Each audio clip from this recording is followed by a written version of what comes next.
Tollywood screen మీద కొత్త success ఫార్ములాని కనిపెట్టారు మేకర్స్. ముఖ్యంగా రీసెంట్ టైమ్స్లో సూపర్ హిట్ అయిన పాన్ ఇండియా సినిమాల విషయంలో ఓ సిమిలారిటీ కనిపిస్తోంది.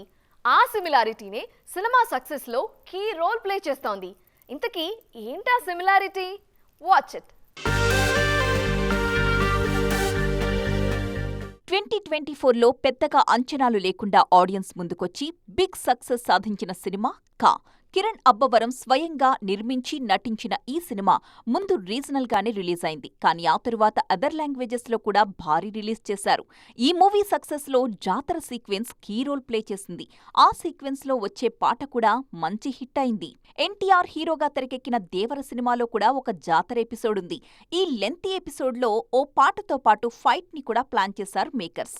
ఆ రెండు సీన్స్ కి ఆడియన్స్ నుంచి మంచి రెస్పాన్స్ వచ్చింది.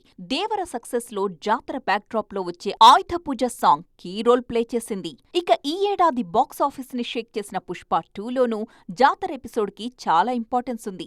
ఈ సీక్వెన్స్ ని మోస్ట్ ప్రెస్టీజియస్ గా తీసుకున్న పుష్ప 2 టీం గ్రాండ్ గా ప్లాన్ చేసింది. రెండు పాటలు ఒక యాక్షన్ ఎపిసోడ్ ని జాతర బ్యాక్ డ్రాప్ లోనే డిజైన్ చేసింది. ఆడియన్స్ థియేటర్స్ నుంచి బయటకొచ్చాక కూడా అదే మూడ్ లో ఉండిపోయేంత ఇంపాక్ట్ ని క్రియేట్ చేసింది పుష్ప 2 సినిమాలో గంగమ్మ తల్లి జాతర ఎపిసోడ్.